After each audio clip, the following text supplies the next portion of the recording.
Et si l'Afrique décidait, pour la première fois, ce qui franchit ses frontières, et renversait ainsi l'ordre établi dans le commerce mondial? Imaginez l'aube sur une vaste plantation de coton, quelque part dans le sud des États-Unis. L'air est dense, saturé de doutes. Un vieux cultivateur avance, soucieux. Le marché pourrait s'effondrer à tout moment, ses acheteurs s'évaporer sans prévenir. Pour la première fois depuis des générations, l'industrie sent le sol se dérober sous ses pieds. Cette scène n'est pas qu'une image figée du passé. Elle rappelle par exemple la crise du coton de l'année 1930, quand la chute des prix mondiaux a ruiné des milliers de familles américaines. On se souvient aussi des années 70, lorsque les quotas imposés par l'Europe sur les importations de coton ont bouleversé l'économie du sud des États-Unis. Dans chacun de ces cas, les producteurs locaux se sont retrouvés à la merci de décisions prises loin de leurs terres. À des milliers de kilomètres dans la lumière dorée du Burkina Faso, une autre histoire s'écrit. Des travailleurs du coton, modestes mais résolus, osent un geste que nul n'attendait. Leur pays interdit 27 produits chimiques de teinture, presque tous fabriqués en Europe ou en Amérique. Ce choix n'est pas qu'un symbole. Il frappe un segment de plus de 2 milliards de dollars du marché mondial. Industrie, investisseurs, laboratoires, tous sont soudain face à une force imprévue venue d'Afrique, alors qu'ils pensaient contrôler chaque détail de la filière. Pour illustrer la portée de cette décision, prenons l'exemple de la société allemande BASF ou du géant américain Dow Chemical, qui produisait à elle seule une grande part des fixateurs et dispersant désormais interdits. Des contrats de plusieurs centaines de millions de dollars sont soudain bloqués, les exportations gelées. En quelques semaines, les chaînes logistiques mondiales tremblent. Jamais l'Occident n'aurait cru qu'un pays comme le Burkina Faso puisse redistribuer les cartes du commerce mondial. En s'opposant aux risques chimiques tolérés ailleurs, ce petit pays africain oblige les géants à revoir leurs pratiques et à interroger la notion même de pouvoir industriel. Pour vous, ce n'est pas qu'une affaire d'économie. Ignorer cette montée de la souveraineté africaine, c'est risquer de rester prisonnier des illusions sur qui décide vraiment des règles, au prix de notre santé, de la justice sociale et de l'équilibre du commerce mondial. Mais comment cette décision audacieuse a-t-elle vu le jour? Et pourquoi le Burkina Faso, souvent ignoré des projecteurs, bouscule-t-il aujourd'hui les puissances mondiales? Pendant plus d'un demi-siècle, l'Occident a imposé sa loi sur la couleur du coton. Mais à quel prix? Chaque fil, chaque nuance, chaque profit était minutieusement orchestré, loin des champs africains, dans les laboratoires européens et américains. C'est ainsi qu'une chaîne de valeur inégale s'est forgée. L'Afrique cultivée, la matière brute, l'Asie transformée, l'Occident décidé de la teinte, de la formule et surtout des règles. Les États-Unis et l'Europe régnaient sur ce marché comme des maîtres invisibles, gardiens jaloux des secrets de la chimie. Détenir la recette, c'était détenir le pouvoir. Un bleu intense, un rouge profond, tout était breveté, verrouillé dans des coffres forts de brevets et de secrets industriels. L'Afrique, exportatrice de coton, n'exportait ni normes ni savoir-faire, et dépendait de technologies imposées. Au Burkina Faso, la dépendance prenait une tournure plus sombre. Elle devenait sanitaire. Les usines de teinture utilisaient des produits chimiques que l'Occident commençait à bannir chez lui, mais continuait de vendre sans scrupule en Afrique. Les travailleurs étaient exposés, les rivières polluées, des villages entiers voyèrent leur environnement changer sans avertissement. Pour donner un exemple concret, en 2016, une ONG locale a documenté la pollution de la rivière Kou dans la région de Bobo-Dioulasso. Les prélèvements d'eau montraient Kranaka des taux de métaux lourds et de colorants synthétiques largement supérieurs aux normes européennes. Des pêcheurs ont vu leur activité s'effondrer, les poissons devenant impropres à la consommation.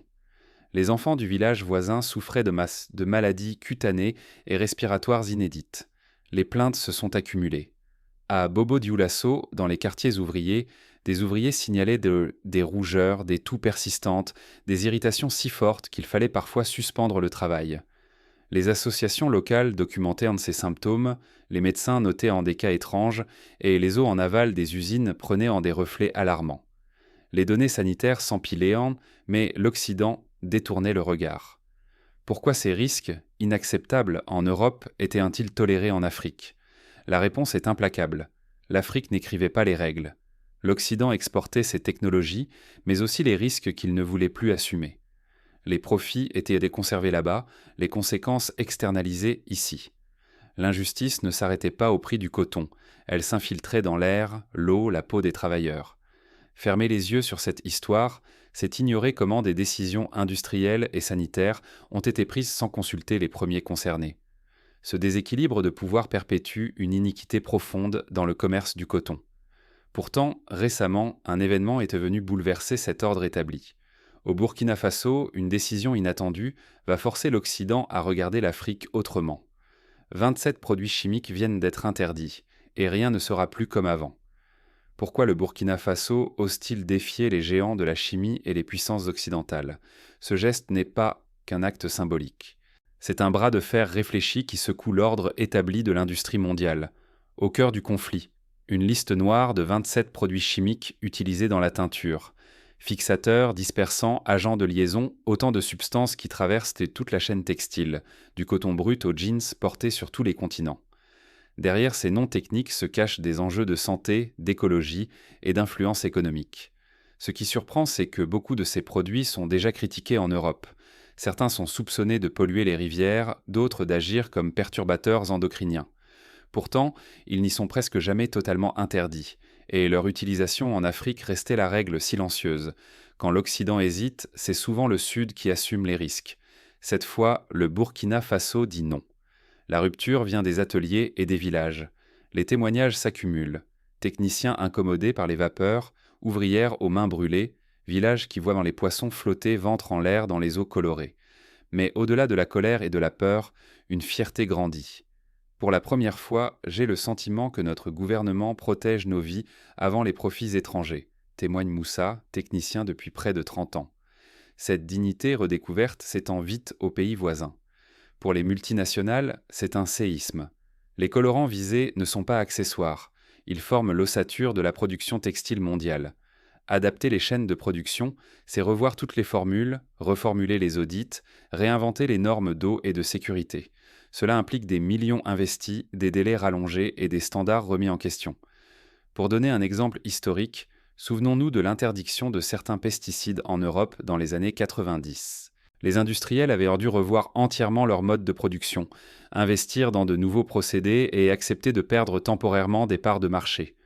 Le choc actuel est du même ordre de grandeur. Derrière les portes closes, la riposte s'organise. Certaines firmes menacent déjà de saisir l'Organisation mondiale du commerce. La question n'est plus simplement commerciale. Qui désormais définit ce qui est sûr ou tolérable? L'Afrique revendique le droit de décider pour la santé de ses travailleurs et la gestion de ses terres. L'Occident, lui, redoute de perdre la main sur le marché mondial, et surtout le pouvoir d'imposer ses règles. Mais l'affrontement ne se limite plus aux laboratoires ni aux tribunaux. La décision du Burkina Faso fait boule de neige. D'autres pays du Sud observent et plusieurs s'apprêtent à suivre. Un nouvel équilibre s'esquisse et de nouveaux acteurs entrent en scène. À quoi ressemblera ce nouvel ordre et qui en fixera les limites? Déjà, les premiers effets se font sentir dans les usines, les marchés et les discussions diplomatiques. Prenons par exemple le cas du Ghana, qui dès l'annonce burkinabé a entamé une concertation nationale sur l'interdiction des colorants toxiques. Le Sénégal a convoqué une table ronde réunissant syndicats, industriels et associations écologistes. En Afrique du Sud, une coalition d'ONG prépare un rapport sur l'impact à long terme de la contamination des nappes phréatiques par les rejets de l'industrie textile. Le mouvement s'étend, chaque pays cherchant à adapter les mesures à son propre contexte. Si le Burkina Faso a osé tracer une ligne rouge, l'Afrique tout entière s'interroge. Qui s'adaptera le plus vite à cette nouvelle ère, l'Ouest ou le Sud? Sur la carte du textile mondial, des lignes se déplacent, des alliances inédites émergent et les rapports de force se recomposent sous pression. En Asie et en Amérique du Sud, l'effet domino est instantané. L'Inde et le Brésil, flairant la brèche, multiplient les gestes. Invitations à des forums, promesses de co-investir dans des alternatives écologiques, volonté de bâtir de nouveaux standards avec les filières africaines. Ces puissances, moins tenues par les géants occidentaux de la chimie, se positionnent comme partenaires de la transition. La Chine, de son côté, propose d'exporter des technologies de teinture à base de pigments naturels, promettant de former des ingénieurs africains à des procédés moins polluants. Des universités brésiliennes lancent des programmes de recherche conjoints avec des laboratoires burkinabés. On assiste à la naissance d'un axe sud-sud, une coopération inédite qui pourrait remodeler le commerce mondial du textile au profit de solutions plus durables. Mais sur le continent africain, l'incertitude grandit. À Addis Abeba, Lagos, Johannesburg, les débats s'enflamment. Les nouvelles normes vont-elles renforcer la santé publique ou menacer le fragile tissu industriel local ? Certains y voient un pari sur la souveraineté, d'autres redoutent un choc qui pourrait écraser les petites usines et artisans incapables de suivre le rythme technologique. Pour illustrer ces craintes, on peut citer l'exemple de la coopérative textile de Ségou au Mali, qui emploie près de 300 femmes. Si les colorants bon marché sont interdits, le coût de production grimperait de 30%, menaçant la survie de l'atelier. Face à cette situation, des ONG proposent des microcrédits et des formations à l'utilisation de pigments naturels ou recyclés, pour éviter un effondrement social local. À des milliers de kilomètres, les agriculteurs américains s'inquiètent. Déjà frappés par la chute des exportations et la hausse des coûts, ils perçoivent cette fermeture du marché africain comme un coup de massue. Si l'Afrique refuse désormais le coton traité selon l'ancien modèle, l'impact social pourrait être dévastateur dans le sud des États-Unis. Beaucoup disent se sentir piégés par des décisions prises loin de leur champ. Dans les années 80, lors de l'embargo soviétique sur le blé américain, des dizaines de milliers de fermiers ont perdu leur emploi du jour au lendemain. Aujourd'hui, la peur d'un scénario similaire taraude les cultivateurs de coton. Les journaux locaux, comme le Delta Farm News, publient des témoignages de familles redoutant de devoir vendre leurs terres. Dans les sièges des grandes marques occidentales, l'alarme est lancée. Juristes et équipes marketing calculent le risque d'image. Les consommateurs, de plus en plus exigeants, réclament des vêtements éthiques et ne craignent plus d'appeler au boycott. Sous la pression, certaines multinationales promettent de revoir leur chaîne d'approvisionnement. D'autres cherchent déjà de nouveaux partenaires hors d'Occident. Ce glissement est tangible. L'Afrique gagne en pouvoir, et des fournisseurs turcs, indonésiens, vietnamiens se présentent comme relais fiables. Pour l'Ouest, refuser l'adaptation, c'est risquer de perdre l'accès à près de 430 millions de consommateurs africains, jeunes et ambitieux. Céder, c'est reconnaître que la gouvernance industrielle bascule vers le Sud. Derrière chaque norme, ce sont des milliers d'emplois, la santé des ouvriers, la qualité des rivières et la justice sociale qui sont en jeu. Faut-il sauver l'industrie ou préserver l'environnement, protéger son influence ou accepter une fracture durable entre le Nord et le Sud ? L'heure n'est plus aux demi-mesures. Chaque acteur doit choisir son camp et le temps presse. Mais au-delà des chiffres et des accords, une question demeure. Qui a le pouvoir de fixer le risque acceptable pour tous ? Les regards convergent vers Ouagadougou, où la prochaine décision pourrait bien redéfinir les règles du jeu. L'Afrique, cette fois, n'a pas l'intention de reculer. Ce n'est plus seulement une question de chimie, mais de justice collective. La décision radicale du Burkina Faso bouleverse l'ordre établi et dessine de nouveaux horizons. Déjà, sur le terrain, les signes d'un basculement sont là. Dans les villages, l'eau redevient limpide. Les teinturiers constatent un recul des maux qui les rongèrent depuis des années. Les brûlures, les démangeaisons, les toux chroniques diminuent, preuve que l'interdiction de 27 produits n'est pas qu'un geste symbolique. C'est une victoire concrète pour la santé de milliers de vies. Pour donner un exemple significatif, le centre de santé de Bama a observé une baisse de 40% des consultations pour dermatite chez les ouvriers du textile, 6 mois après l'entrée en vigueur de l'interdiction. Les villageois de la région rapportent que les grenouilles et les poissons, autrefois disparus, réapparaissent dans les ruisseaux. L'impact environnemental et sanitaire est indéniable. Mais le progrès amène son lot de secousses. Les fabricants locaux, jusque-là habitués à certains colorants bon marché, doivent innover en urgence. Ils expérimentent des solutions moins toxiques, parfois coûteuses ou moins performantes. La transition n'est pas sans douleur. Certains acteurs rechignent, d'autres craignent l'exclusion du marché mondial. Les multinationales, peu enclines à changer leurs habitudes, pourraient en snober des partenaires africains jugés trop exigeants. Pour accompagner ce changement, des initiatives concrètes émergent. L'université de Ouagadougou lance un programme de recherche sur les colorants naturels à base d'indigo et de bissap. Le gouvernement burkinabé met en place un fonds de soutien pour aider les PME à moderniser leurs équipements et à accéder à des certifications internationales. Des partenariats se nouent avec des start-up françaises spécialisées dans la teinture végétale. Ces efforts visent à éviter que la transition ne profite qu'aux grands groupes et à garantir l'inclusion des petits producteurs. Ce bouleversement africain force l'Occident à regarder en face ses propres pratiques. Les entreprises européennes et américaines réalisent qu'elles ne peuvent plus imposer unilatéralement leurs standards. Il s'agit désormais d'entrer en dialogue, d'investir dans des alternatives plus propres et d'accepter que la sécurité des travailleurs ne soit plus négociable.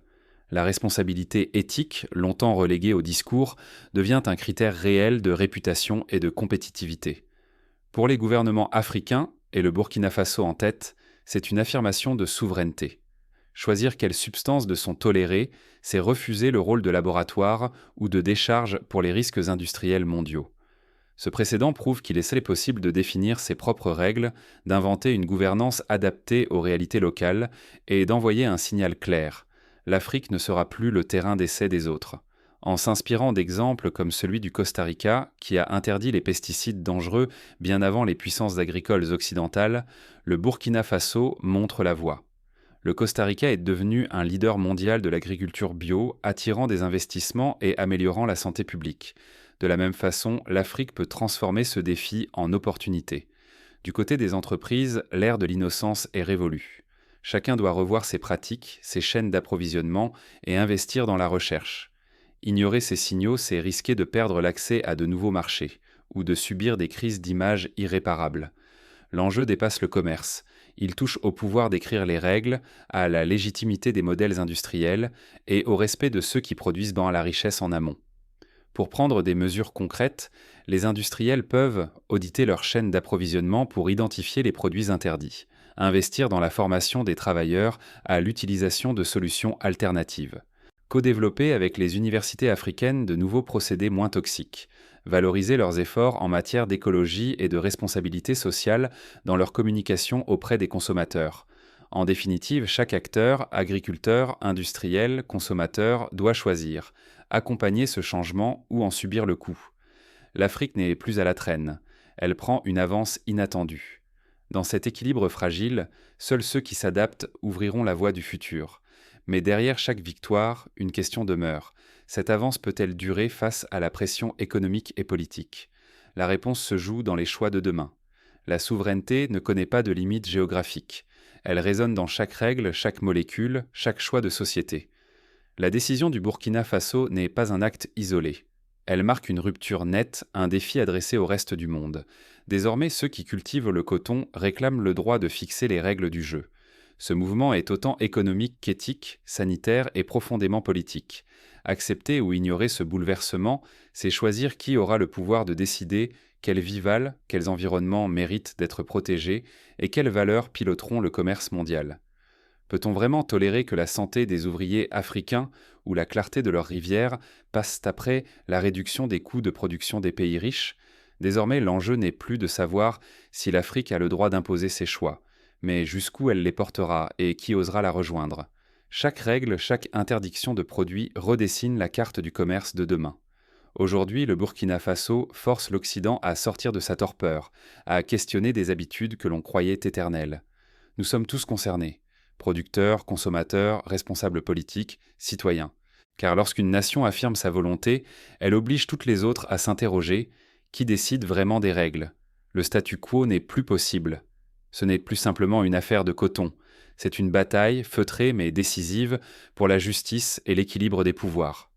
Se détourner du débat, c'est accepter la domination de normes imposées, parfois contraires à nos propres intérêts, à notre environnement, à notre dignité collective. Alors, vous qui lisez ces lignes, que choisissez-vous? Qui devrait écrire les règles de ce que nous produisons, consommons, exportons? Partagez votre point de vue en commentaire. Une révolution discrète commence aujourd'hui et votre voix peut changer la suite.